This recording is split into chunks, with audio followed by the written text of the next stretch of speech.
bem lembrar vocês a respeito do nosso, que nós teremos, lembrar não, dizer a vocês que a gente tem no nosso semestre 10 encontros, tá? São 12 encontros, na verdade, sendo que dos 12 encontros que nós teremos neste semestre, nós vamos ter 2 que são voltados para o momento de avaliação, então nós teremos uma avaliação no primeiro bimestre e uma no segundo bimestre.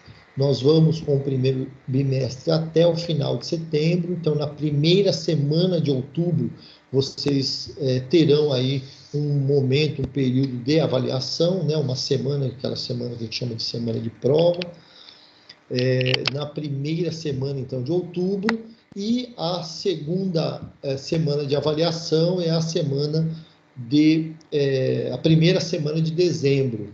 Então, vocês terão essas 2 semanas aí como sendo semanas de avaliação do primeiro e do segundo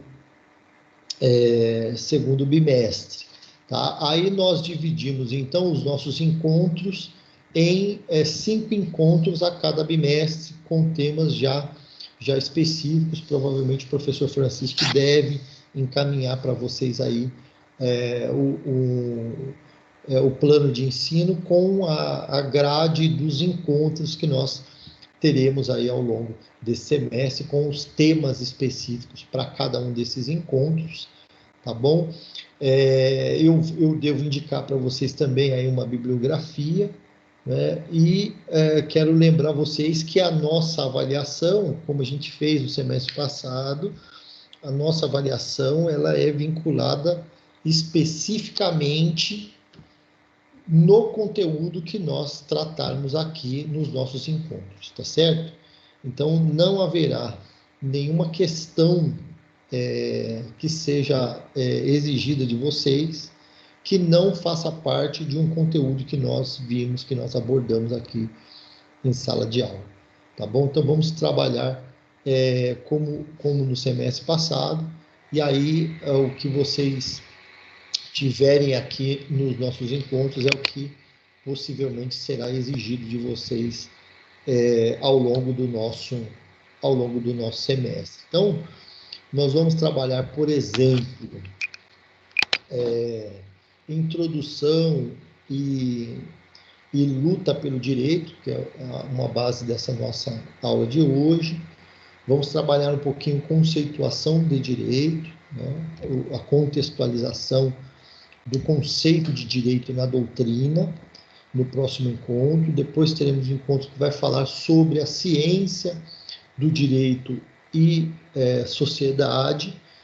Vamos passar um pouquinho sobre fontes do direito, né, de onde emana, de onde decorre o direito. Vamos falar da teoria da norma social e teoria da norma jurídica. Aí paramos um pouquinho para respirar, fazemos uma avaliaçãozinha, depois a gente segue o segundo BI, falando um pouquinho sobre teoria do ordenamento jurídico, falando sobre hermenêutica jurídica, né, a interpretação e a integração da norma jurídica, e aí passamos um pouquinho sobre a teoria geral do Estado, tá, para também complementar aí essas bases estruturantes que nós falamos no início da nossa conversa, falando um pouquinho sobre aquilo que é estabelecido como Estado, a evolução do Estado, a formação. Vamos falar um pouquinho sobre a teoria de Montesquieu, né, a separação dos poderes, a separação tripartite dos poderes, né? E terminamos aí o nosso semestre falando sobre o constitucionalismo, direitos fundamentais e direitos humanos. É um conteúdo que a gente vai trabalhar aí ao longo do nosso semestre para trazer um pouquinho mais de reflexão e de base para vocês com relação ao direito, tá bom? Esperando que a gente possa ter um semestre sadio, que tão logo a gente possa voltar aí para as nossas aulas presenciais, né? A gente ainda está aí aguardando ainda informações do governo do estado a respeito desse assunto, mas enquanto isso, a gente tem que dar prosseguimento aí aos estudos, né? Isso não podemos parar. Tá bom, pessoal? Dúvidas até aqui ou tranquilos? Podemos caminhar já aí para algum conteúdo. Fiquem tranquilos, hoje vai ser bastante leve, vocês estão chegando agora, né? Então a gente vai, hoje é mais mesmo aquele bate-papo tranquilo aí para poder já aquecendo as nossas engrenagens aí para as nossas aulas para o semestre vindouro. Professor, boa noite. Boa noite. Ô, Lucas, cara. Pois não? Tudo, só te deu boa noite, professor. Opa, tudo bem, Lucas? Tem na outra sala lá do outro professor Lucas lá, mano. Você estava. Rapaz, quer dizer que você estava passeando lá pelo Lucas, foi dar uma boa noite lá pro Bigodudo e aí veio para nossa aula, é isso? Porque minha aula aqui com você, né? Tá bom, meu irmãozão. Seja bem-vindo aí, viu? Obrigado. Boa noite, professor. Boa noite, Anne. Tudo bem? Tudo, graças a Deus. E você, tudo em paz? Tudo certo. É isso aí. Então, eu queria tirar uma dúvida. Esse semestre nós vamos ter um material livro didático conforme o semestre passado? Esta disciplina de vocês, boa pergunta, Anne. Essa disciplina de vocês é a disciplina AMP, né? Aula Modelo Professor. Essa disciplina não comporta livro-texto, tá bom? Mas eu vou ver se eu consigo, que eu estou tentando alinhar um conteúdo, esse conteúdo com um livro-texto de um semestre que eu desenvolvi com os alunos num semestre anterior aí de introdução ao estudo do direito, tá bom? Em que a disciplina era a AMI. Se eu conseguir fazer isso, eu já converso com o professor Francisco e aí eu faço o seguinte, aí eu disponibilizo para vocês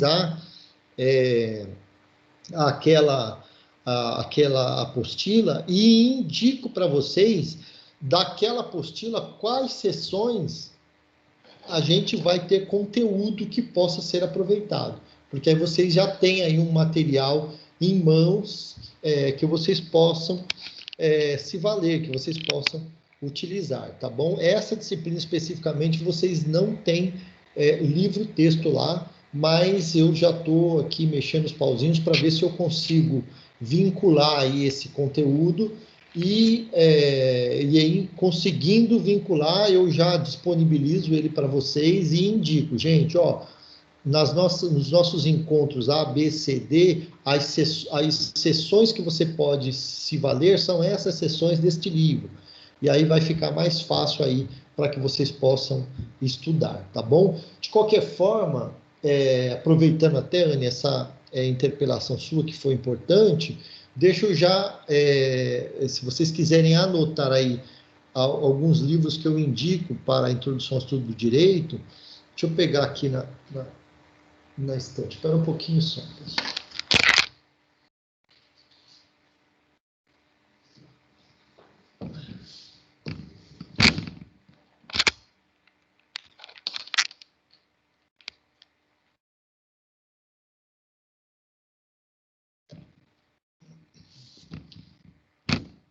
Esses livros tem na biblioteca da faculdade, tá bom? Então, vocês podem, se quiser anotar, não sei se há uma necessidade, só para aqueles colegas que estão formando biblioteca, se tiver interesse em adquirir, depois se aprofundar um pouco mais no contexto aí desses nossos assuntos, aí você adquire, tá bom? Eu não sei se tem também e-book, mas se tiver e-book você pode baixar também aí, certo? Mas na biblioteca a gente tem também disponível, certo? Ó, então, o primeiro deles é História e Introdução ao Estudo do Direito, tá bom? Esse livro você encontra na biblioteca, provavelmente não está com essa capa aqui já é antiga ainda, quando era PLT da Anhanguera, tá? O autor, então, é História e Introdução ao Estudo do Direito, o autor é Paulo Dourado Guzmão, certo? Paulo Dourado Guzmão. A leitura desse livro é bastante tranquila, né? O Paulo Dourado tem uma linguagem bastante didática, facilita bastante a compreensão, o entendimento, então é uma doutrina que a gente acaba indicando. Um outro também que tem uma linguagem bastante didática é o Paulo Nader. Paulo Nader, o livro também Introdução ao Estudo do Direito, tá bom? Introdução ao Estudo do Direito, de Paulo Nader, e aí numa linguagem mais rebuscada, com uma densidade maior de teoria, Maria Helena Diniz, né? Maria Helena Diniz, compêndio de Introdução à Ciência do Direito, tá? São aí algumas doutrinas que a gente tem que vão acompanhar aí o nosso curso. Também tem um outro ali que eu acho que é bacana de vocês terem, um livro bastante fácil, a leitura, é um livro que inclusive eu tenho desde a da época da graduação, pessoal. Vou pegar aqui.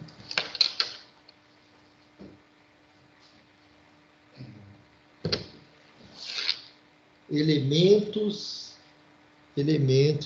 de Teoria Geral do Estado, tá? De Dalmo de Abreu Dallari.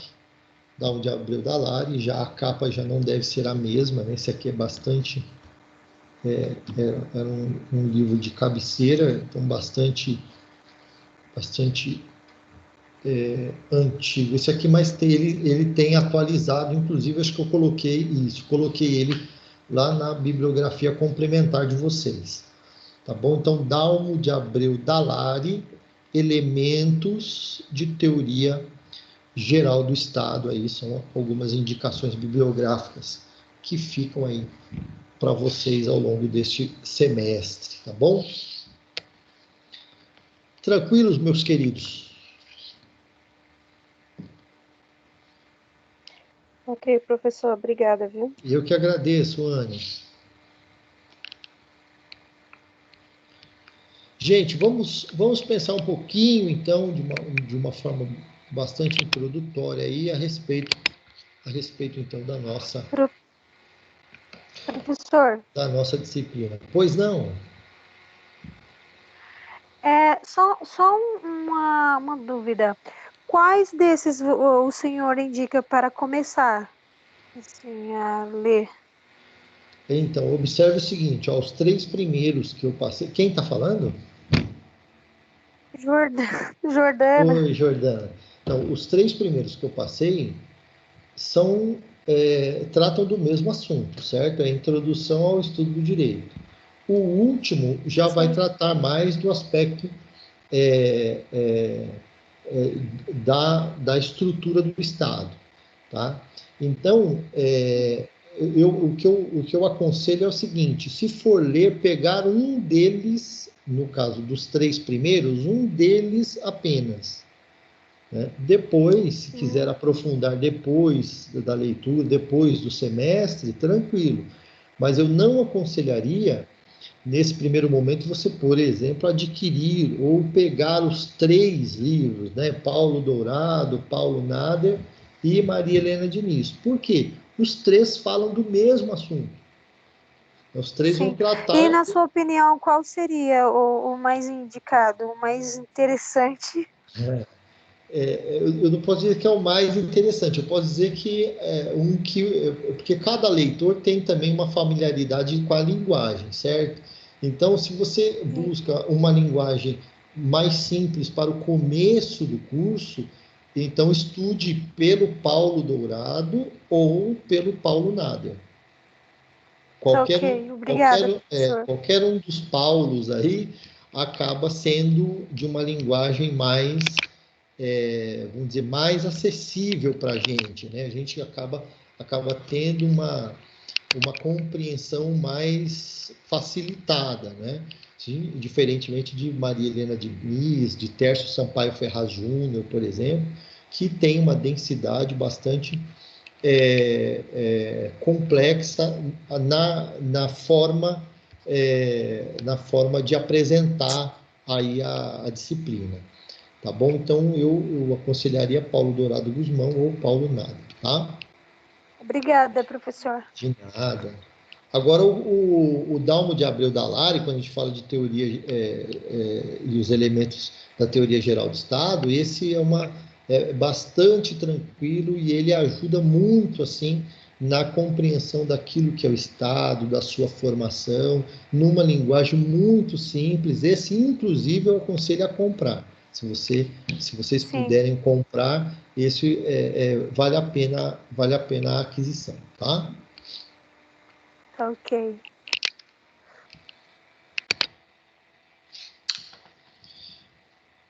Pois bem, meus queridos, então estamos aí, fundamentos históricos, introdução ao estudo do direito, aí novamente eu deixo os meus contatos aí para vocês, para eventuais dúvidas que possam surgir aí ao longo dos nossos encontros, tá bom? O tema dessa aula de hoje, então, é a introdução à história e à luta pelo direito. Qual é a minha proposta hoje, pessoal? A minha proposta hoje, falei com o pessoal da turma de manhã. Eu disse o seguinte, gente, a minha proposta hoje é convencê-los de que a minha disciplina vale tanto a pena como a disciplina dos professores que estão descarregando a vocês um conteúdo, um compêndio de conteúdo de determinados ramos do direito. Porque o aluno às vezes fala, pô, mas eu vou estudar introdução ao estudo do direito, né? Uma matéria basicamente teórica, né? Eu não vou ler artigos do código, eu não vou me deparar especificamente com certas normas específicas do ordenamento jurídico, né? Então a matéria fica um tanto quanto distante ou apática. É isso? Então a minha aula de hoje é tentá-los convencer de que há uma extrema necessidade de se conhecer essa parte introdutória do direito, justamente para que aquilo que a gente tem gosto mesmo, né? Então, alguns de vocês vão, ao longo do curso, se despontando para gostar do direito penal, outros vão se motivando a se especializar em direito civil, em direito de família, em direito do trabalho, né? Então, veja, cada um vai para um ramo do direito especificamente. Mas o importante nesse momento aqui, de iniciação do curso, que vocês possam ter uma base para que, quando essas disciplinas forem apresentadas a vocês, essas disciplinas possam chegar de uma maneira mais sólida possível, né? E a compreensão se torne um pouco mais fácil, mais acessível possível. Tá bom? Então, a minha proposta hoje aqui é deixar aqui vamos dizer, uma pregação para que vocês possam aderir a que nesse semestre o coração de vocês sejam voltados a pensarmos um pouquinho sobre uma parte introdutória, sobre a história do direito, tá bom? E aí, os slides que eu coloquei são poucos slides, mas só para a gente dar esse direcionamento aí, nisso que eu estou propondo para vocês, né? Como buscar a evolução de um determinado direito sem se valer do concurso da história e sem cuidar dos fundamentos sociais, políticos, econômicos e culturais que dirigiram a conduta do conglobamento humano que o adotou e o utilizou. Então, veja, pensem comigo aqui o seguinte. Não dá, pessoal, para falarmos a respeito do direito sem que nós tenhamos base originária, fundamento daquele direito. Isto porque, turma, o direito tem um caráter, a gente chama no latim de mutatis mutandis, né? Ele tem uma condição de transformação, de evolução, de mutação. E o direito necessariamente vai se modificando.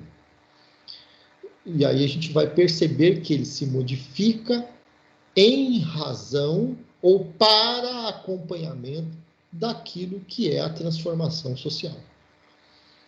Então, por isso que a gente às vezes passa a refletir por que em determinado período da história o direito era tratado de uma certa forma, aquele determinado fato social era tratado de uma determinada forma, e a partir de certo período da história, o direito modifica, então, o regramento daquele fato social e começa a tratar ele de maneira diferente. Isso por quê? Porque o direito ele tem uma condição evolutiva. Às vezes ele evolui de maneira positiva em algumas situações, e a gente vai perceber isso ao longo do estudo aí do direito, e às vezes nós percebemos que a evolução que o direito teve é uma evolução que tem um condão ou um caráter negativo. Olha que interessante, às vezes uma regra de direito ela é modificada e ela traz à tona o interesse de determinados grupos sociais, em detrimento de outros grupos sociais. Isso a gente percebe, inclusive, nos noticiários, no dia a dia, no cotidiano, né? Às vezes há um determinado assunto em pauta que agrada a uns e desagrada a outros, como está posto ou como se pretende modificar, né? Mas o que a gente tem nesse contexto geral é de que o direito ele vem para atender uma necessidade social à medida em que a sociedade começa a tratar aquele certo fato social de maneira a ser diferente daquilo que está posto no ordenamento jurídico, quando aquele fato social tem lá um regramento dentro do ordenamento jurídico. Interessante que um aluno, na parte da manhã, a gente falando um pouquinho dos exemplos, aí ele citou um exemplo bastante propício, né? Ele disse, o professor, pode ser um exemplo aí dessa questão de evolução do direito, as regras que estão postas a respeito da tecnologia, né? Regras de direito para regular aspectos cibernéticos. Então, veja, até alguns anos atrás, não se falava em fake news, em direito digital. Né? Direito digital, ora, para mim, que sou da época da máquina de escrever, não sei quantos de vocês são dessa época, né? Mas eu sou da época daquela máquina de escrever. Então, falar em direito digital naquela época, dentro de um escritório, era alguma coisa que era impossível, né? Mas à medida em que a sociedade passou a se valer deste instrumento, seja lá no aspecto econômico, no aspecto social, e a densidade dessa aplicação ou desse fator na sociedade passou a trazer uma necessidade de regulação, trazer uma regulamentação para isso.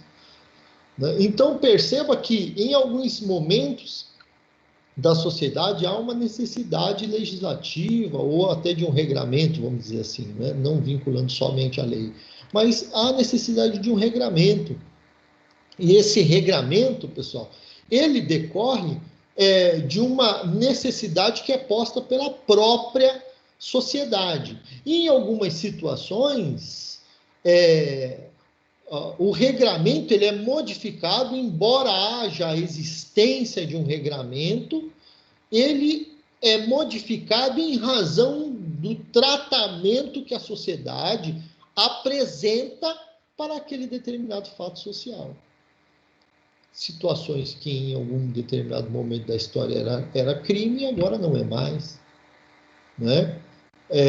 Situações em que não havia permissivo legal ou segurança jurídica, agora há uma segurança jurídica em razão de toda a movimentação social que existe em relação àquele fato, tá certo? Então, quando a gente pensa na parte histórica do direito, a gente percebe que há uma condição de evolução.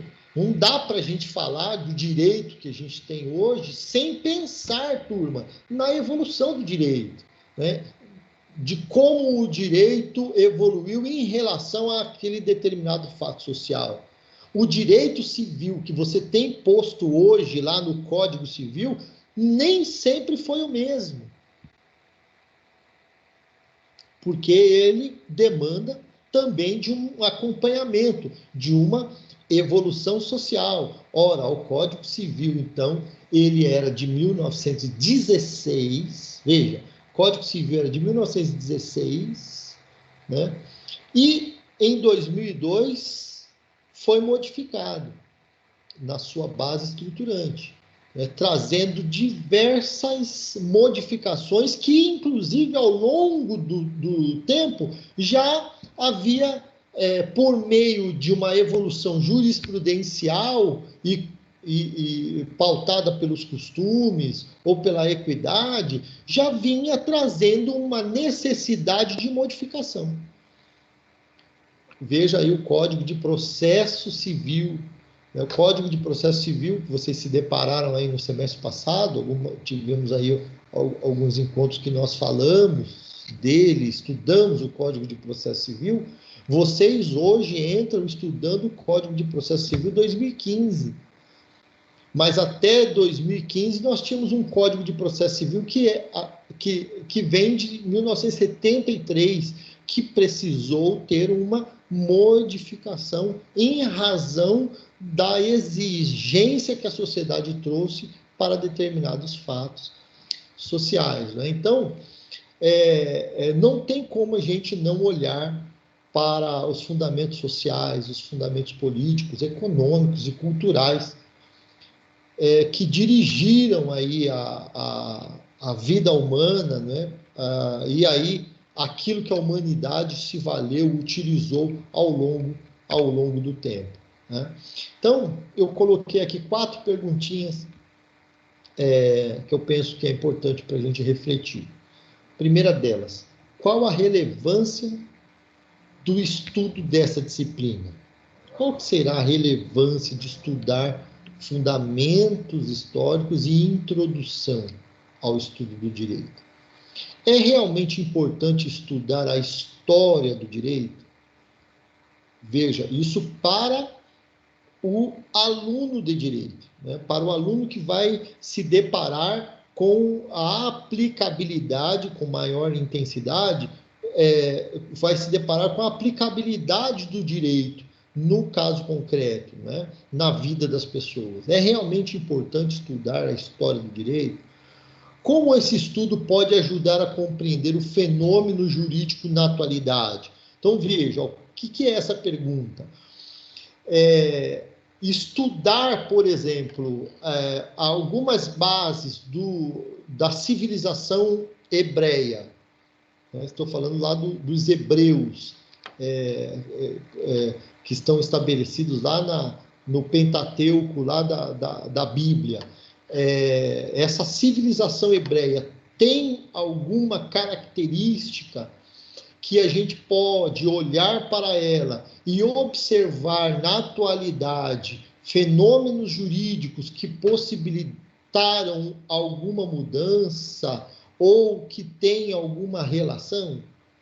Então, se a gente falar, por exemplo, só dando uma pincelada em relação a fundamentos históricos, quando a gente estuda, por exemplo, civilização egípcia, civilização hebreia, a gente vai pensar um pouquinho a respeito do direito de família, e aí pensa lá sobre a estrutura da família. A estrutura da família lá na civilização dos hebreus era patriarcal.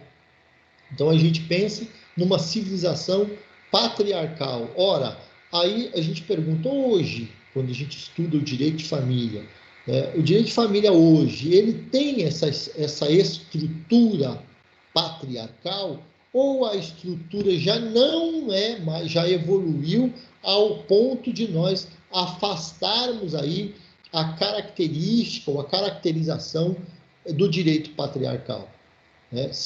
Hoje a gente fala aí de pátrio poder, ou a gente fala de poder familiar?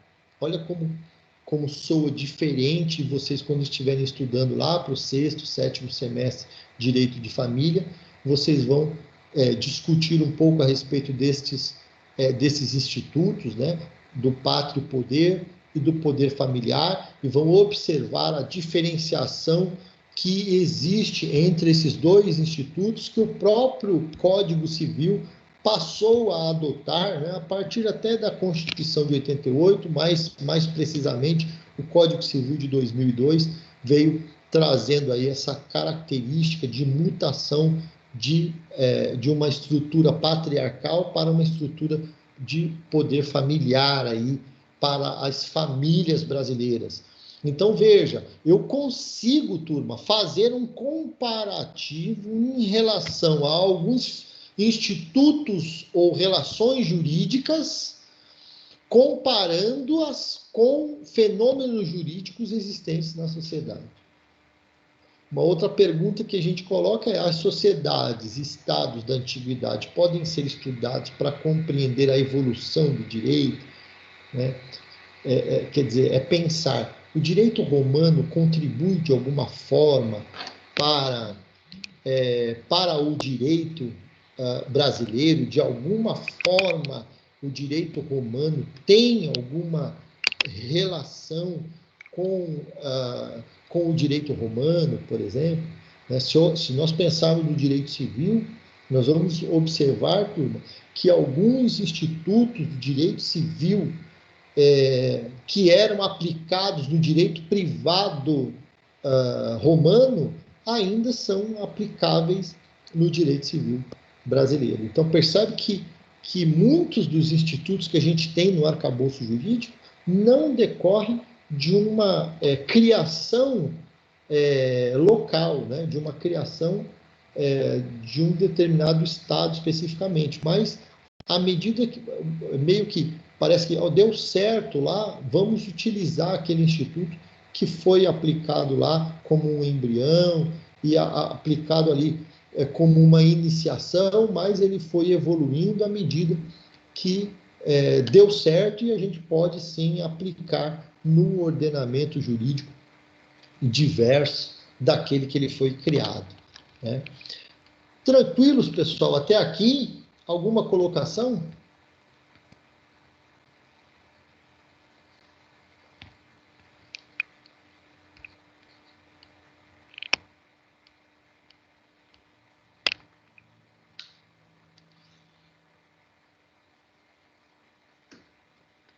Tranquilo, professor. Tamires. Bacana, vamos seguir então.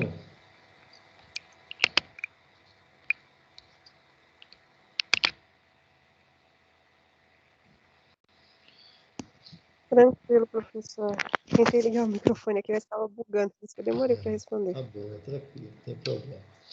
Então, veja, existe uma relevância de se debruçar sobre introdução ao estudo do direito, certo? Por quê? Porque na introdução ao estudo de direito eu passo a me deparar com institutos que são próprios do direito, que fazem parte dos diversos ramos do direito que eu vou estudar ao longo do curso e são aplicáveis no direito de forma que eu posso observá-los na história e também na atualidade, tá? É realmente importante estudar a história do direito, importante para os alunos que querem compreender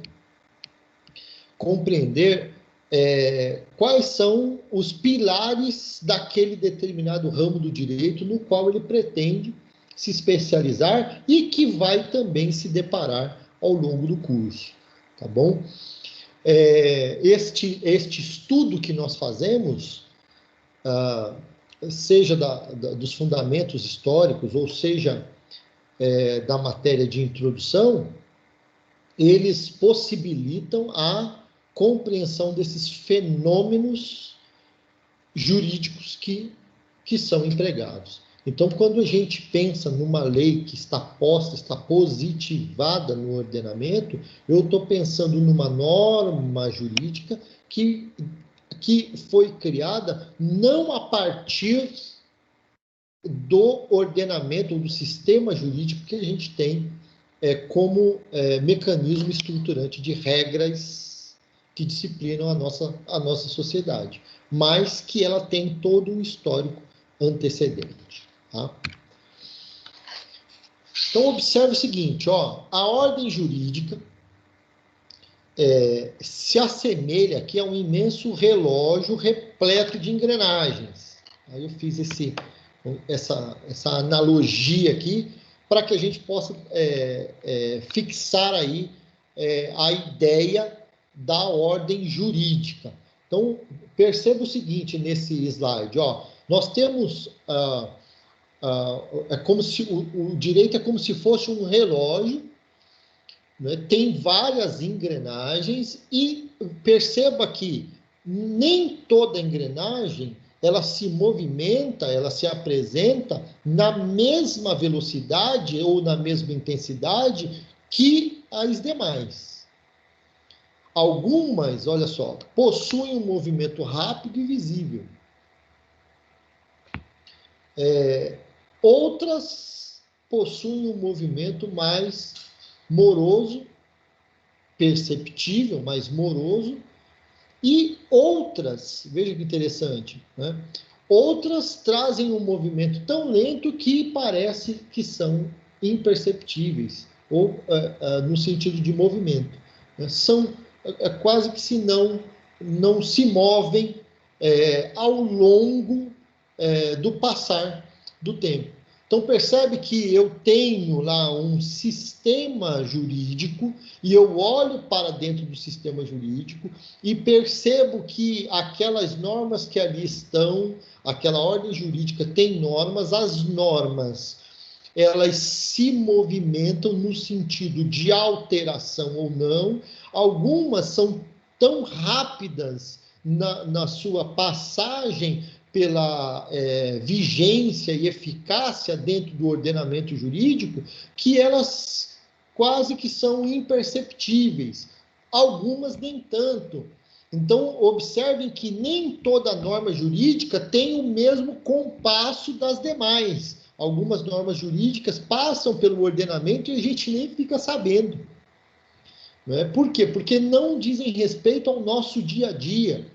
Né? E estavam lá, já tiveram aí o seu momento de vigência, de eficácia, mas passou e a gente nem se apercebeu porque ela não afetava a vida social vinculada especificamente à nossa família ou à nossa pessoa.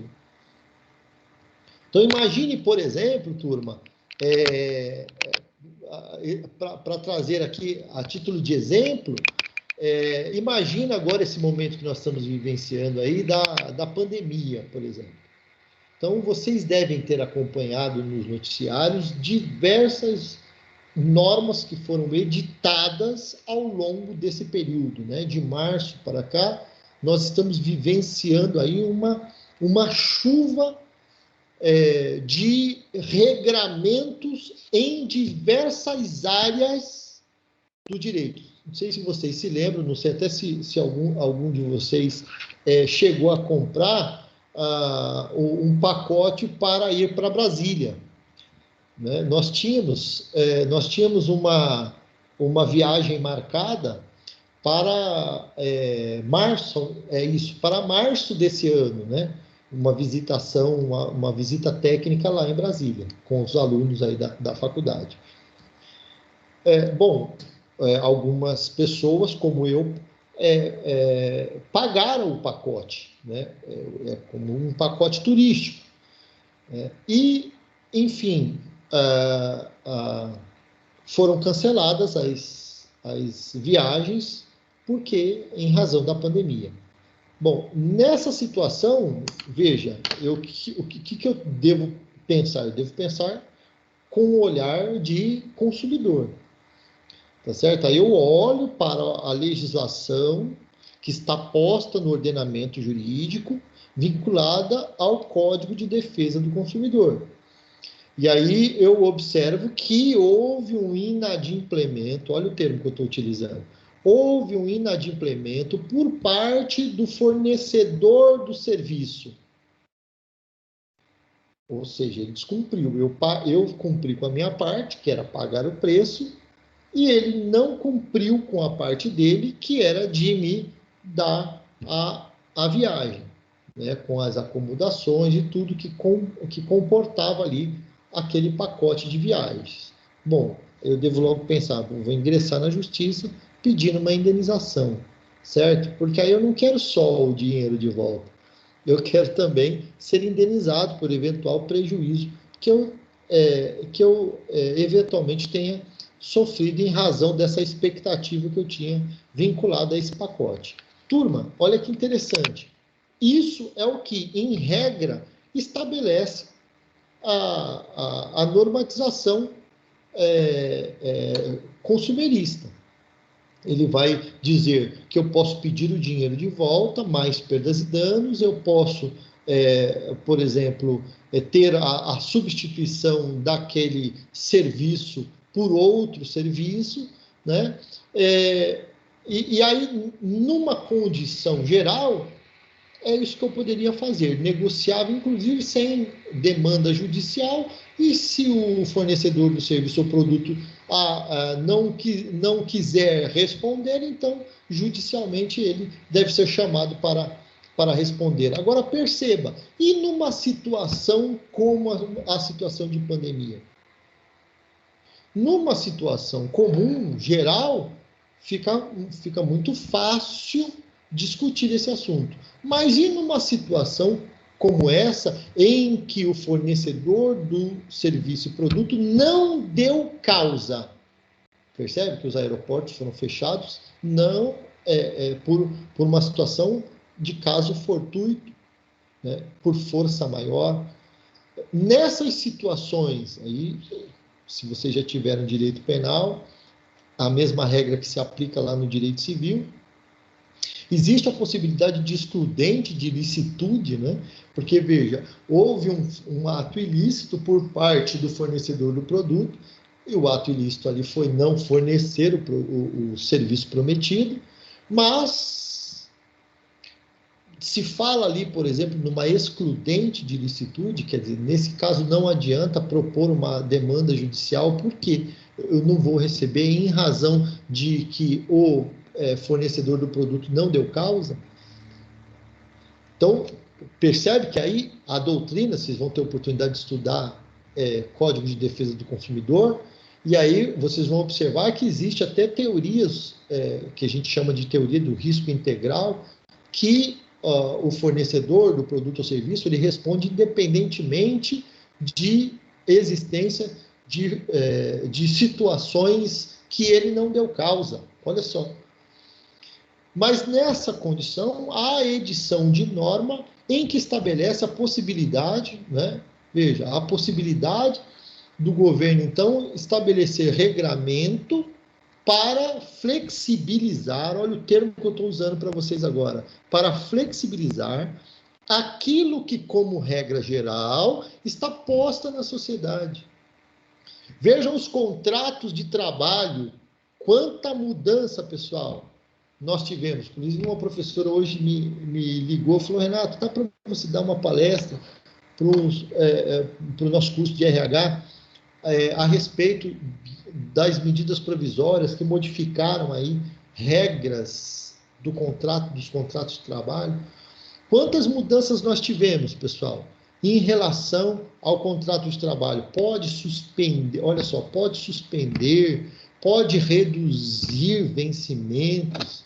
Veja, turma, situações que são caríssimas para o direito do trabalho foram modificadas nesse período, e percebe que foram modificadas em razão de um evento que possibilitou determinada mudança.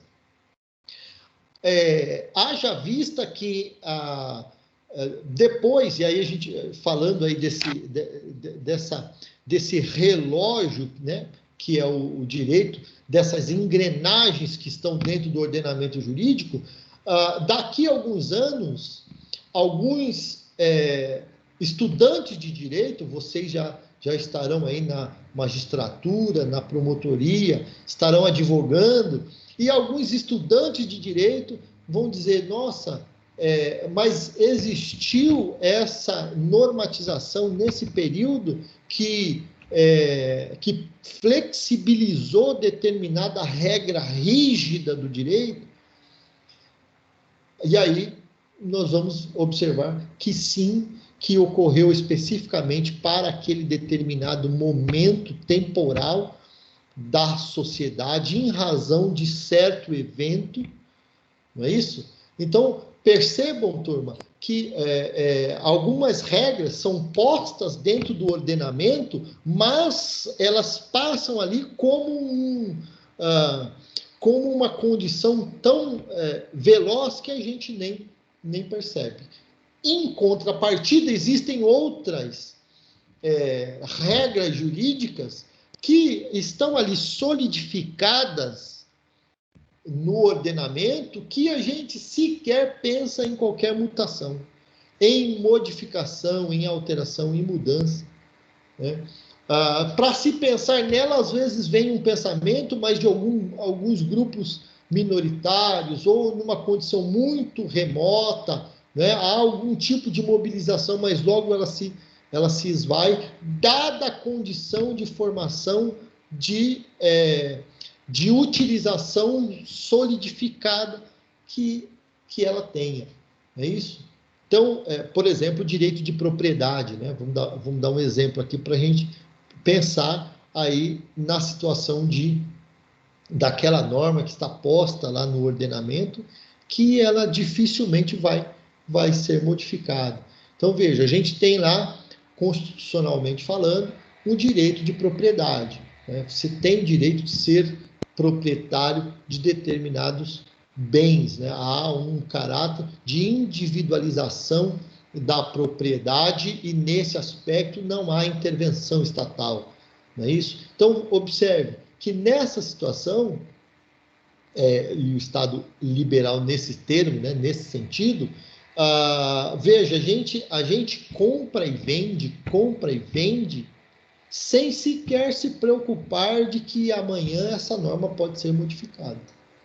Imagina, olha, então daqui 5 anos não vai poder mais comprar imóveis, né?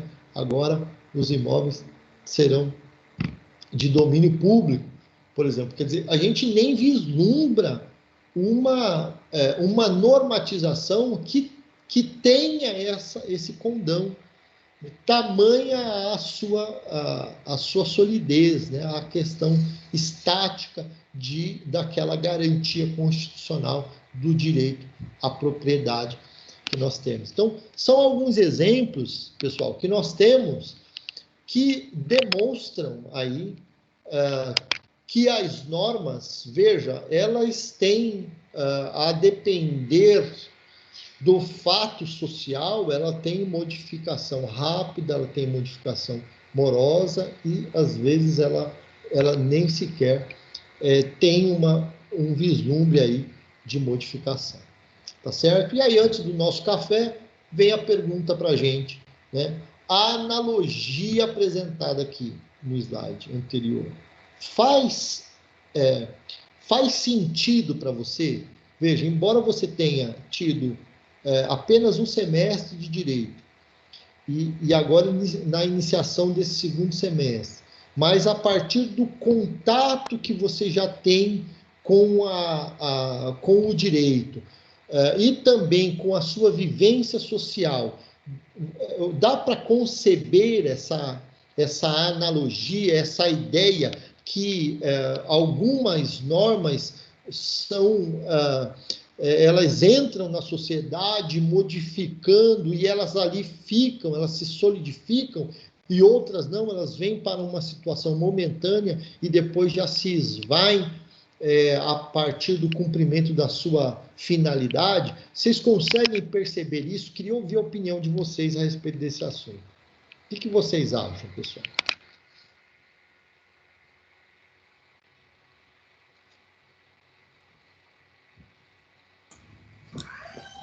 Ô, professor, boa noite. Boa noite, Adilson. Tudo bem? Tudo em paz, graças a Deus. Tudo jóia. Bom, eu vivenciei essas mudanças nesse momento da pandemia, né? E agora, estudando direito, eu acabei me aprofundando mais com essas normas que durante a pandemia teve... umas foram prorrogadas, outras não. Então, acho que, na minha opinião, acho que faz parte, né? Ainda mais agora conseguir, como que eu posso dizer, suprir mais, né? E entender um pouco mais sobre essa relação jurídica, né? Então, legal. Com certeza, sim. Para mim fez sentido. Faz sentido, né? A analogia. Faz sentido. Perceber que algumas normas, de repente, ela está indo num caminho, de repente ela se modifica, mas ela se modifica só para atender uma certa necessidade e depois ela volta ao seu... Exato. Eu tive um caso, inclusive, na atividade que eu exerço hoje, da minha empresa, que vende certificado digital. Inclusive a Manuela, que está, nossa colega também, acho que está aí, né, Manuela? A gente teve um caso, o governo sancionou uma lei para atender videoconferência para atendimento de certificados digitais. A pessoa não ter que ir até as nossas unidades, né? E conseguir ser atendido, mesmo sem a biometria, mesmo sem aquela... né, a rigidez toda que tem, né? Exatamente, né? E a gente esperava que isso fosse prorrogado, mas infelizmente no dia 12 desse mês aí não conseguimos votação necessária. Então foi uma dessas que a gente acabou passando aí. Olha que interessante. Aí é um exemplo de bastante atualidade e trazendo inclusive aspectos da tecnologia, né? Exatamente. É muito bacana. Então, percebe que quem já precisou de certificado digital ou quem milita na área sabe da rigidez que é na aquisição de uma assinatura digital, né? E essa flexibilização que teve é até uma flexibilização natural. Pô, se audiências trabalhistas, audiências cíveis, audiências criminais estão sendo feitas por videoconferência, por que não flexibilizar também a condição de aquisição de uma certificação digital? Então, é mais uma pena, eu não sabia que vocês não tinham conseguido aí a prorrogação, porque seria importante também, né, a prorrogação. Então, a gente não conseguiu, a gente bem que lutou lá, mas não teve votação necessária aí para prorrogar, hein? Pelo menos por mais um pouco, né? Não deu para prorrogar, mas eu estou atendendo lá no Tabuão, viu? Pertinho da faculdade. Pode ir lá, gente, se precisar. Isso é verdade, Manuela. Como é que é, Manuela? Eu que faço atendimento certificado, professor, eu sou multiuso, tipo Bombril, eu faço tudo. Manuela é agente de registro e está atendendo presencial já, né? Oh, que legal, bacana, bacana. É, então, depois, inclusive, até depois vocês me passem os contatos, porque às vezes me aparece aqui o pessoal precisando e eu sempre faço Lá, lá indicação. no Então, escritório do Ronildo, só mandar, hein, professor? ah, legal. Ah, é verdade, a Manu tá lá, é É, verdade. né? Tá certo. Gente, ó, vamos pro intervalinho então, dar uma respiradinha, tomar um café, tá certo? E aí o nosso intervalo é de 20 minutos, e aí a gente daqui 20 minutinhos a gente retoma aí o nosso bate-papo então, tá bom, pessoal? Beleza, professor. Legal.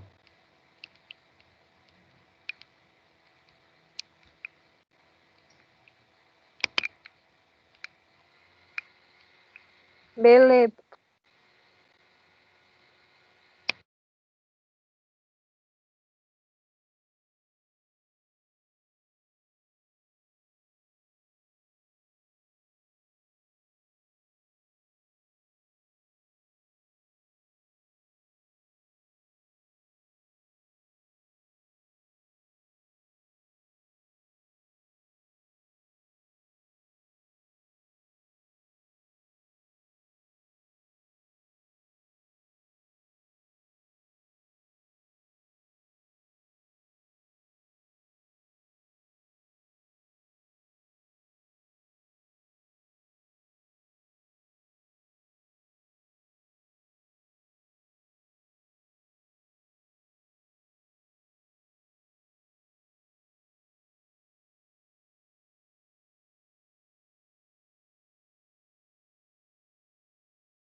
Voltamos, pessoal.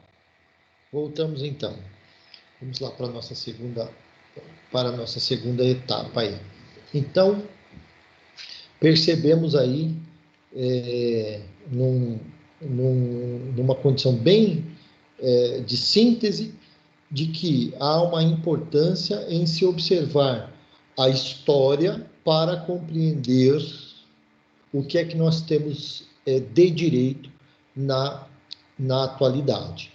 Tudo bem? E eu percebo que há uma evolução, não importa se uma evolução positiva ou uma evolução negativa acerca das regras de direito que surgem a partir dos fatos sociais que são praticados pela sociedade. À medida em que a sociedade vai se movimentando, o direito ele é como uma sombra ali e vai acompanhando essa mutação, tendo ora a necessidade de se modificar, por vezes se modificar de maneira rápida, por vezes modificando de maneira mais lenta, mais elástica ou longínqua, tá bom? Essa condição que nós temos aí nessa visualização inicial desses fundamentos que nós temos aí para o direito e também para a introdução ao estudo do direito. Pois bem,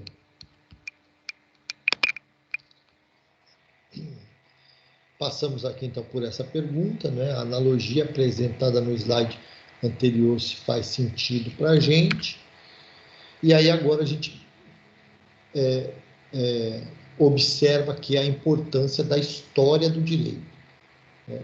Quando eu penso na história do direito, eu não devo pensar na história do direito apenas como sendo um conto, né?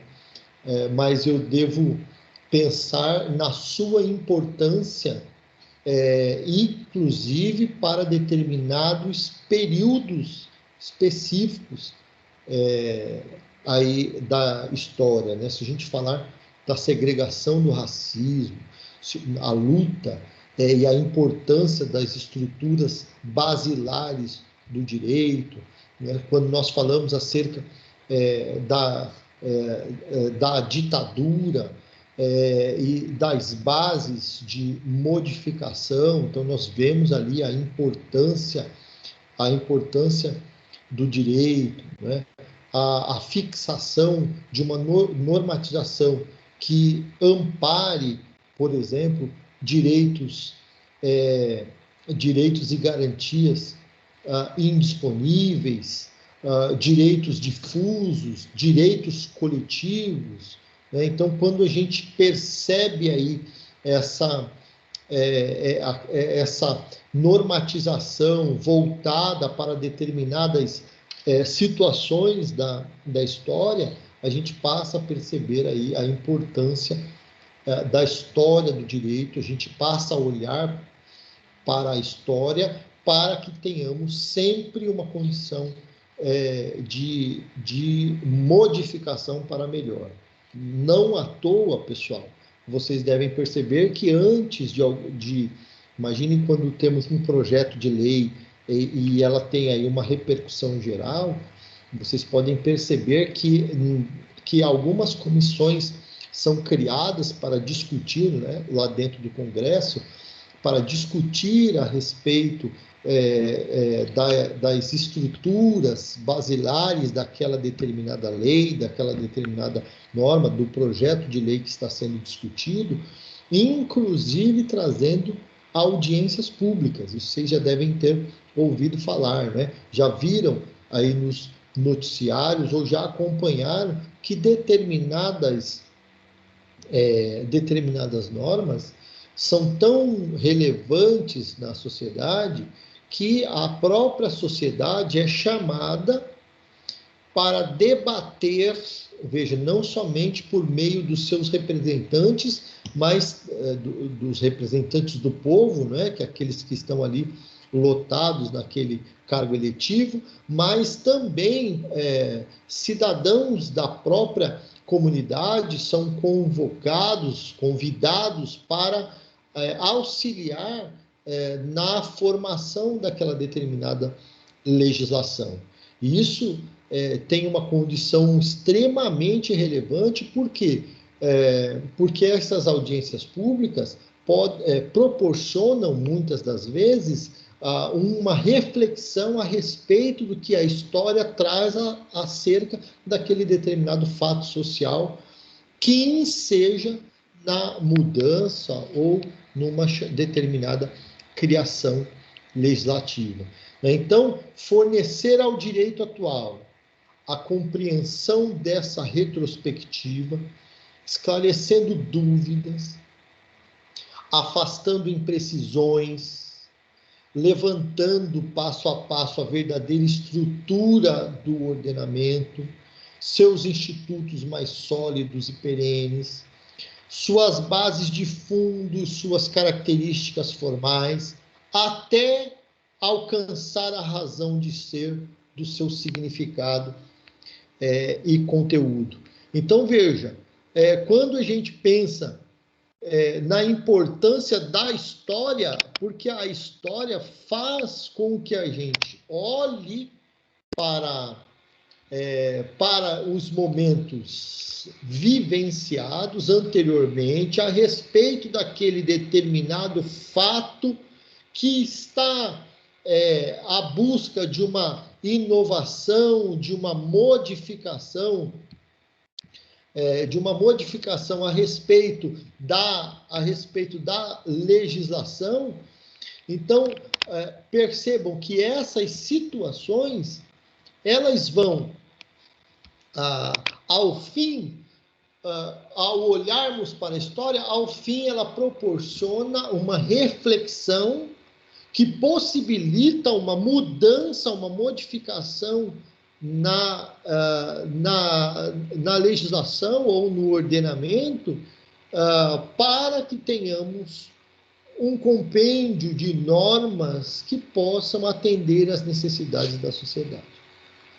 Afasta imprecisões, certo? Aquilo que não deu certo vai afastar, né?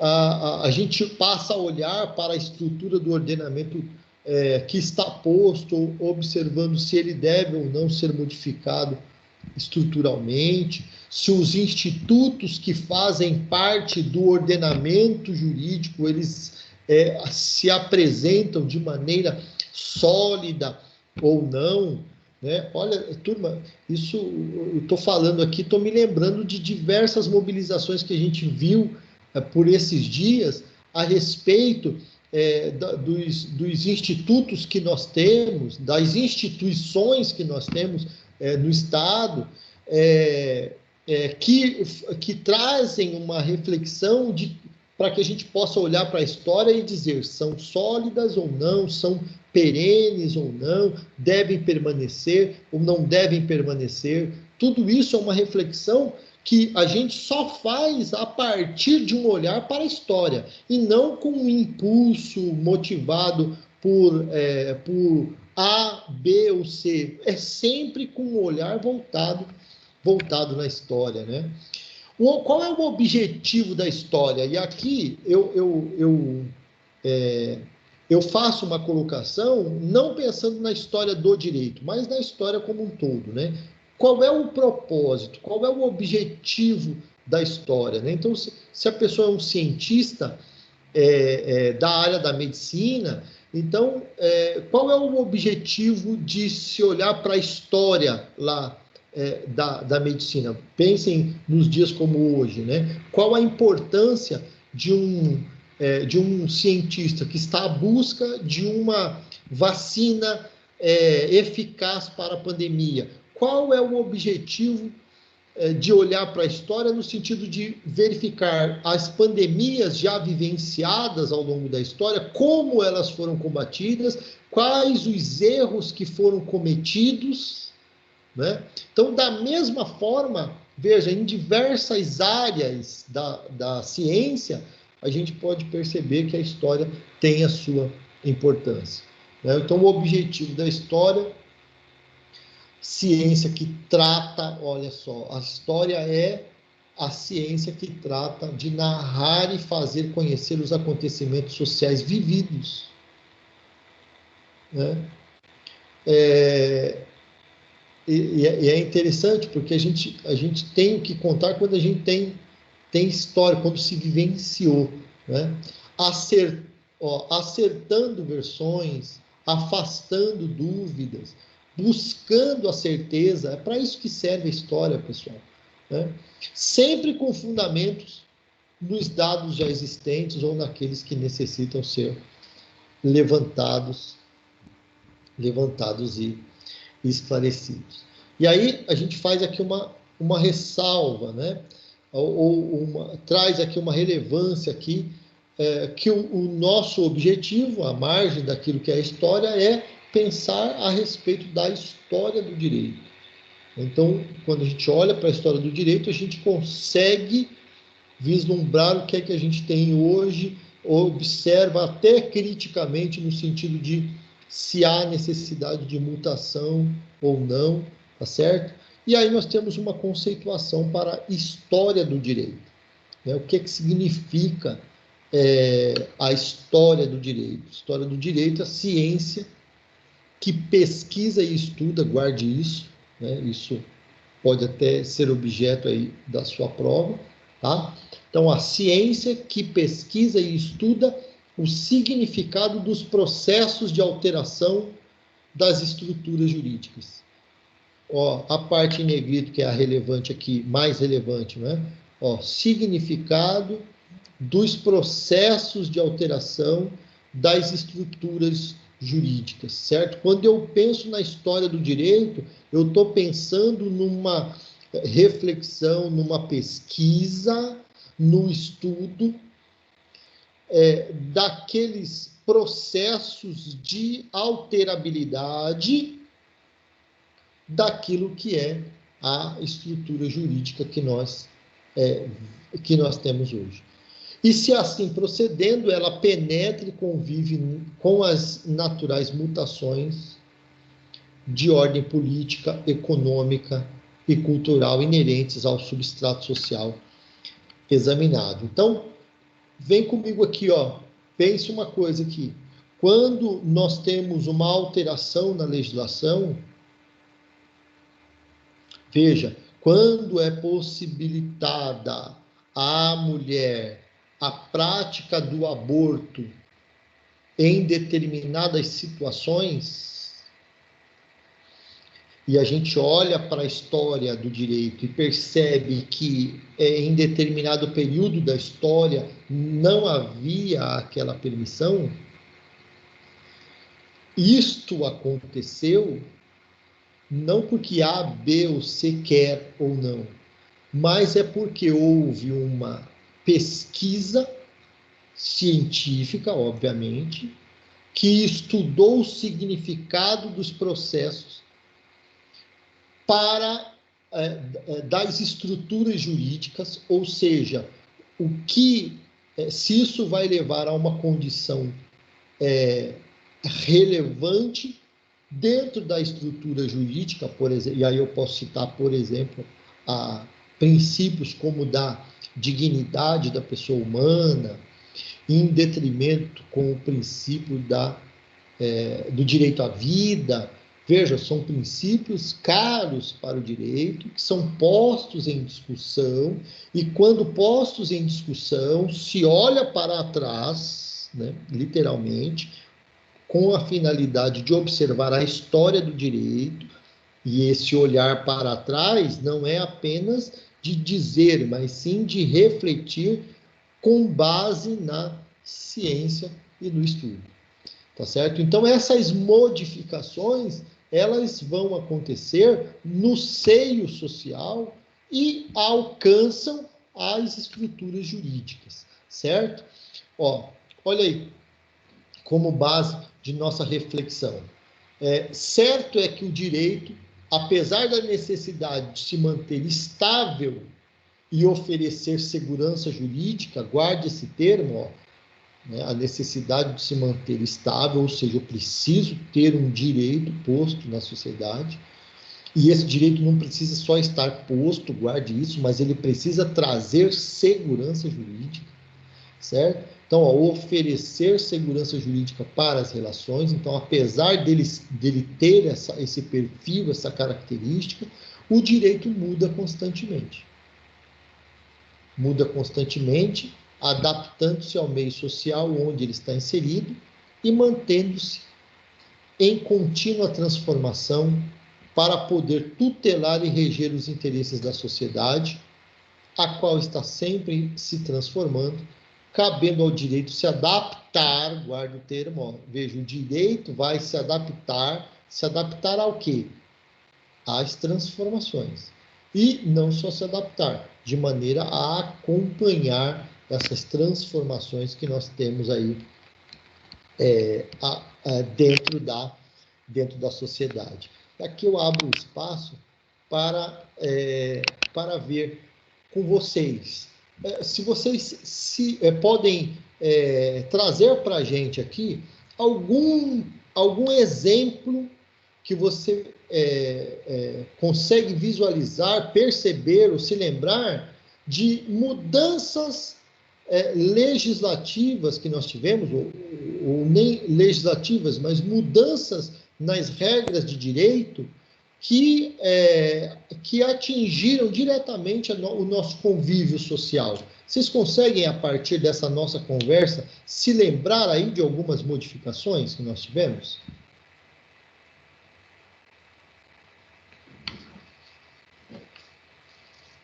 Sim ou não? Mudança de direito trabalhista? Teve mudança? Opa, quem falou trabalhista? Délcio? Não, Marcelo, professor. Marcelo, legal, Marcelo.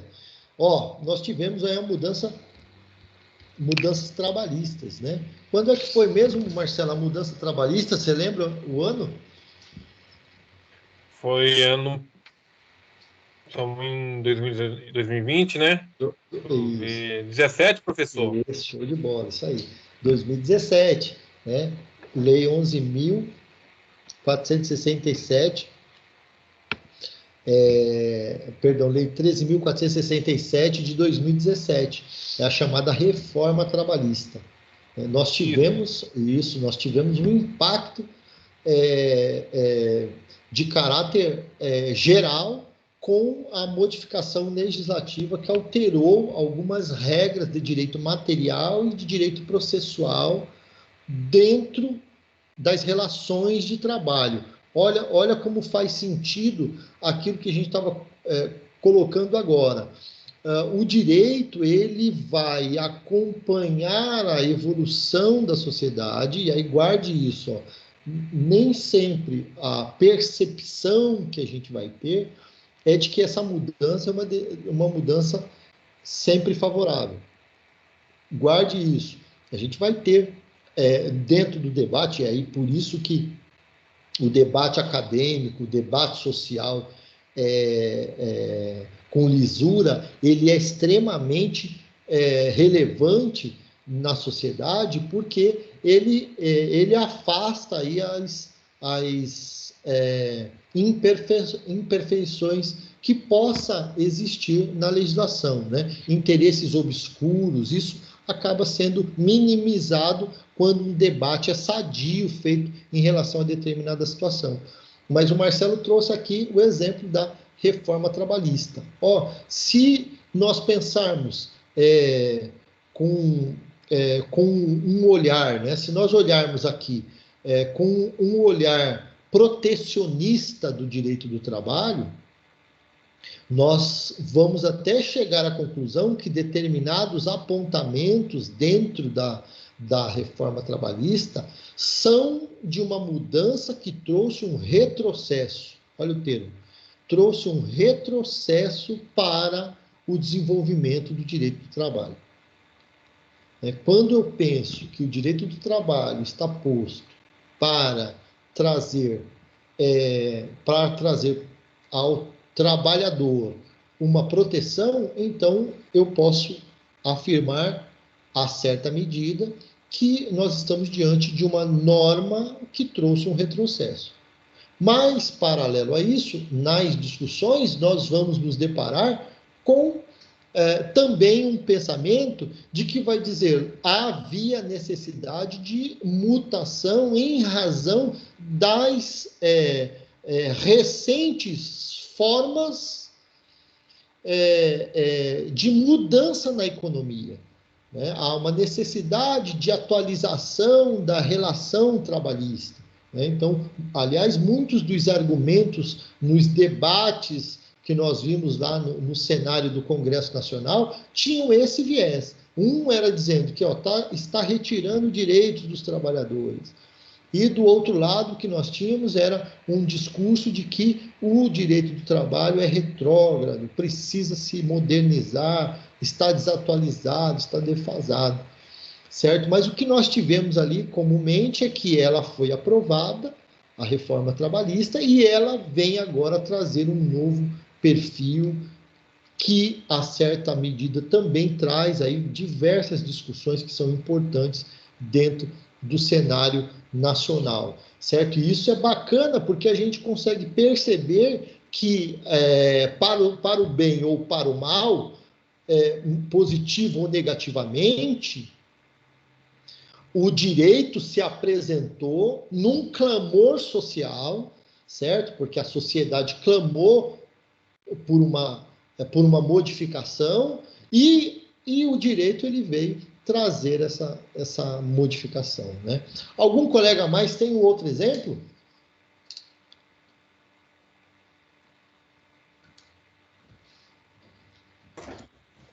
Professor, se eu não me engano, também teve da Previdência, né? Referente à aposentadoria. Exatamente, isso aí. Tá vendo como vocês estão antenados aí, pessoal? Legal. Então, veja só, recentemente nós tivemos aí, em novembro do ano passado, nós tivemos aí a aprovação da reforma da Previdência, né? Que foi uma discussão intensa. Eu me lembro que eu fiquei aí até às 4 horas da manhã assistindo ali alguns debates, quando havia um ponto dentro da Previdência Estadual. A minha esposa é professora, e eu estava acompanhando aí os debates dentro aqui da Previdência do Estado de São Paulo com relação a essas modificações, né? Então, percebe que são modificações que elas acontecem em razão da sociedade se movimentar. Não tem mais, né, qual era o debate principal, a característica principal desse debate?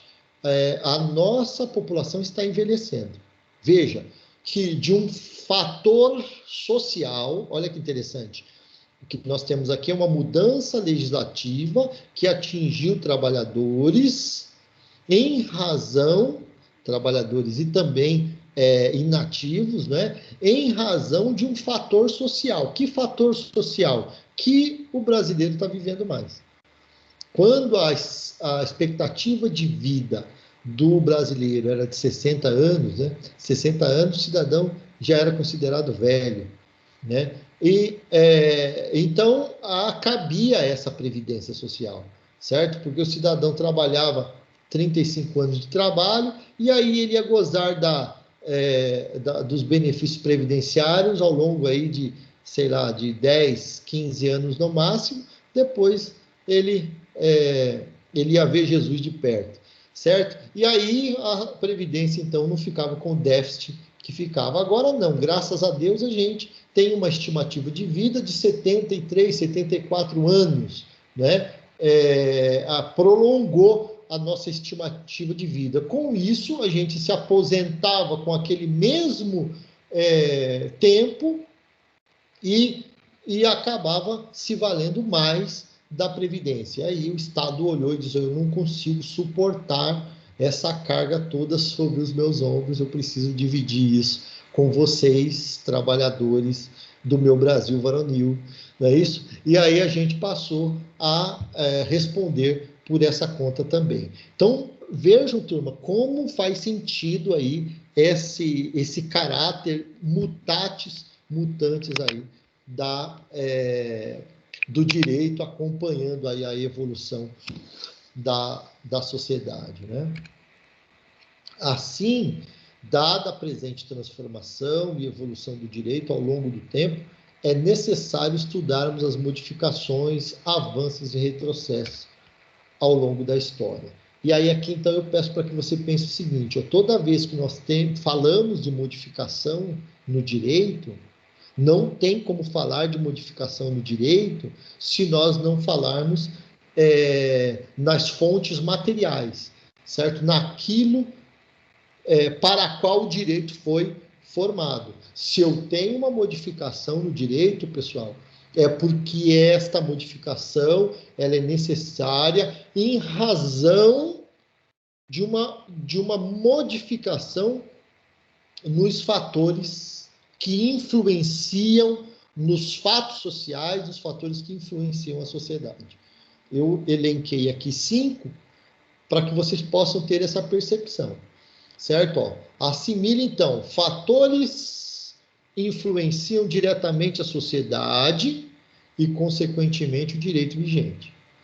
Então, eu coloquei aqui como exemplos de modificação aí, sempre de ordem política, de ordem econômica, de ordem social, de ordem religiosa, de ordem cultural. Então, perceba que eu vou ter, por trás da modificação do direito, por trás de uma alteração na norma, de vivenciar um novo regramento, um fator social, um fator dentro da sociedade, um fator social, um fator econômico, um fator político, enfim, que ensejou nessa necessária modificação. Então, hoje, uma boa parte da sociedade recebe, por exemplo, um auxílio do governo, né, o auxílio de R$600 mensais, em razão de uma situação, veja, de um fator externo ao direito. Percebe? O direito vem e dá segurança jurídica para que o governo possa subsidiar as pessoas que se enquadram dentro daqueles requisitos, pagando-lhes, subsidiando com aquele valor que a gente tem comumente, um valor que não ajuda, mas não ajuda muito. E aí nós temos 2 fatores que pesam de maneira incisivas aqui dentro desse exemplo que eu estou dando para vocês. Então, nós temos aí um evento externo, fortuito, uma pandemia, que atinge a sociedade, certo? E aí atinge a sociedade, quando a gente olha para os itens elencados aqui, eu estou vendo pelo menos um fator social e um fator econômico, né? A empresa deixou de ter os seus clientes, os consumidores, fechou as portas. Ela olha para os empregados e faz o que com os empregados? Não posso mais manter o teu emprego.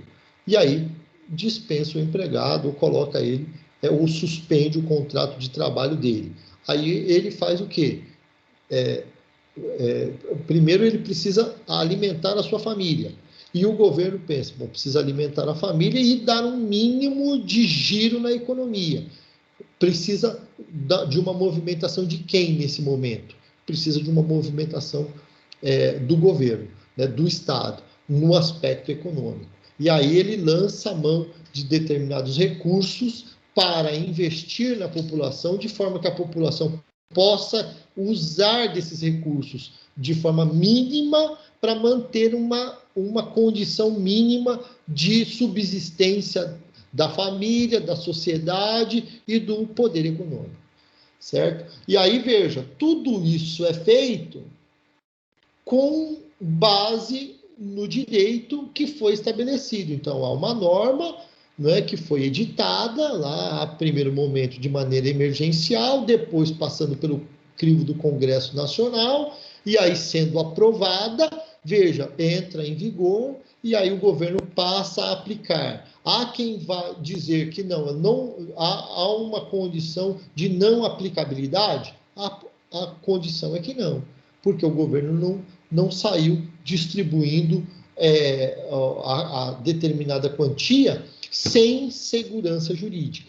Observou-se a segurança jurídica, que vem de onde, pessoal? Segurança jurídica vem das regras do direito. Tá certo? E aí, veja, de quem foi a ideia de subsidiar a população agora desempregada ou menos favorecida economicamente nesse momento? Vem de condições do histórico antecedente. Ainda que de maneira copista, né, copiando de outros países que já tinham vivenciado esse momento, ou ainda numa história mais longínqua, tá certo? Então guarde isso. Acho que se a gente puder sair dessa aula de hoje com a fixação desta ideia, eu acho que o que é bastante válido para a gente aqui. Então, pensem o seguinte, que as mudanças nas regras de direito, elas acontecem a partir da influência de fatores externos ao direito, certo? Que são, por exemplo, esses fatores que nós elencamos aqui, tá certo? À medida em que esses fatos sociais vão acontecendo, o direito precisa lhes acompanhar, tá bom? Aí percebe o seguinte, mas Renato, então nós vamos estudar a história do direito, e o estudo da história do direito, ela fica à margem daquilo que nós vamos ver nos ramos do direito. Tome cuidado, certo? Por que da importância de estudar aí a história do direito? Porque a história do direito, ela se relaciona com as demais disciplinas do curso, certo? A gente até costuma afirmar que o IED, ela ocupa um papel de interdisciplinariedade, porque ela se relaciona de igual forma com as disciplinas, seja de direito público, seja de direito privado, direito coletivo ou direito difuso. Então, quando vocês estiverem estudando direito ambiental, vocês vão lembrar de introdução ao estudo de direito, porque nós estamos falando aí de direito difuso. Quando vocês estiverem estudando direito do consumidor, vocês vão se lembrar de introdução ao estudo de direitos. Quando vocês estiverem estudando direito civil, contratos, pessoas e bens, negócios jurídicos, direito de família, direito das coisas, direito das sucessões, direito das obrigações, enfim, todas as disciplinas do direito civil, vocês vão se lembrar da introdução ao estudo do direito. Por quê? Porque todas elas, né, se estiverem estudando direito público, né, direito constitucional, direito penal, direito tributário, não tem como, pessoal, a gente se afastar dessas bases, porque tudo isso que nós estamos falando acontece em todos os ramos do direito que você vai ver ao longo das disciplinas, tá bom? Portanto, compreender as instituições jurídicas atuais, o estudo das instituições do passado, suas transformações é de grande importância. Como já visto anteriormente, os fatos históricos exercem grande influência nas modificações do direito, justamente por ser o direito ciência que observa e regula os anseios das sociedades ao longo do tempo. E aí, para a gente encerrar o nosso bate-papo de hoje, eu trago aqui para vocês um exemplo de uma mutação do direito, né, ao longo da história. Então, veja, voltado aí às relações homossexuais. Então, percebe o seguinte, você já deve ter acompanhado aí as discussões que envolvem direitos LGBT no Brasil. Então, perceba aí, turma, a evolução. Trouxe aqui um quadro exemplificativo. Até 1830, a prática homossexual era considerada crime no país. Veja como essa discussão mudou profundamente na nossa história ao longo dos anos. Observe algumas modificações. Olha só, daí eu fiz um quadrinho aqui progressivo, né? 1830, Dom Pedro assina o Código Penal do Império, eliminando todas as referências de sodomia. Aí, já no século XIX, 1989, as constituições do Mato Grosso e Sergipe colocam lá nas suas constituições dos estados a proibição de discriminação contra a orientação sexual. 1995, agora um pouco mais recente, né, a Marta Suplicy,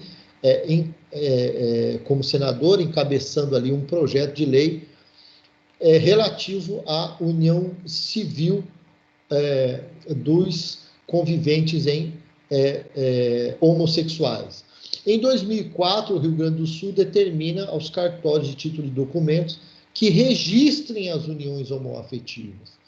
Aí, em 2006, lá na Lei Maria da Penha, nós temos aí uma expressão na legislação acerca da união homoafetiva feminina. Em 2010, o Ministério da Fazenda possibilita declarações conjuntas de casais homossexuais, né, casais homoafetivos, né, fazendo declaração de imposto de renda conjuntamente. E em 2011 tivemos aí então a consagração desses direitos a partir da equiparação das relações entre pessoas do mesmo sexo à de união estável. Foi emblemática aí essa vitória, demonstrando a importância evolutiva da sociedade nesse quesito, nessa discussão, nesse patamar de discussão importante para a sociedade. Em 2013, o STF julga que o casamento entre pessoas do mesmo sexo deve ser concedido pelos cartórios, né, pelos notários de todo o país, em demanda tal qual o casamento entre pessoas diferentes ou heterossexuais. Aí nós temos até uma resolução do CNJ, do Conselho Nacional de Justiça, trazendo orientações às serventias extrajudiciais, né, aos cartorários, a respeito desse assunto. Então, veja que aqui nós percebemos que um só assunto. Agora, imagine quantos não são os fatos sociais que demandam de um clamor, né, social de mudanças, certo? E aí nós percebemos, então, efetivamente, que o direito, ele, de fato, precisa acompanhar a sociedade, né? Na parte da manhã eu até perguntei, a gente vai voltar nesse assunto depois, mas eu fiz uma pergunta dizendo quem veio primeiro, né? O direito ou a sociedade? Dada a condição de similitude no aspecto da existência desses dois institutos, né, dessas duas instituições aí, do direito e da sociedade. Tranquilos, meus queridos? Tranquilo, meu querido.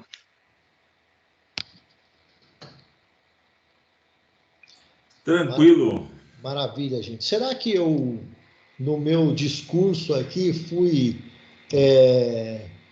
convincente no sentido de fazer vocês não fugirem das minhas aulas? Que, na verdade, o resumo de tudo isso é esse, né? Eu disse para o professor Francisco, eu vou começar a minha aula, com a primeira aula fazendo um discurso positivo no sentido de segurar os meus alunos das minhas aulas de introdução ao estudo de direito, para eles não fugirem só para as aulas que tratam dos diversos ramos do direito. Eu espero que eu tenha sido convincente, viu, pessoal? Porque se eu não fui convincente, aí eu vou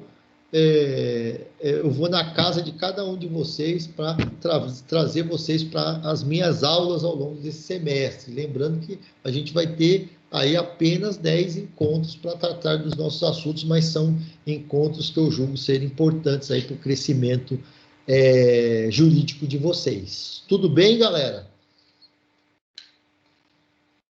Ok, Beleza, professor. Tudo bem. Ok, professor.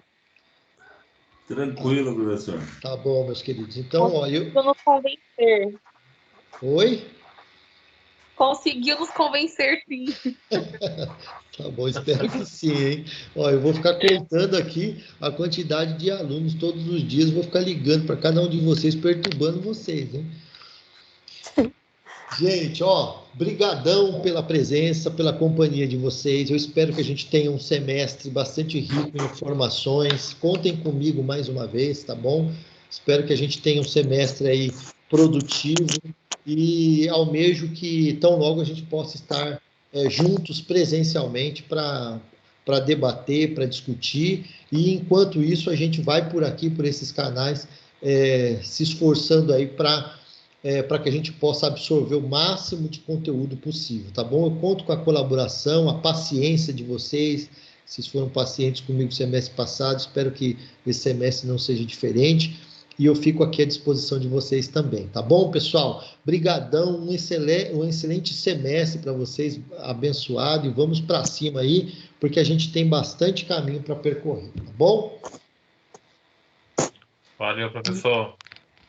Obrigada, Beleza, professor. Valeu, gente. Um Obrigada, abração. professor. Excelente semana para vocês aí. Um abração para todos. Obrigada. Falou, professor. Mesmo. Um abraço e boa Tá.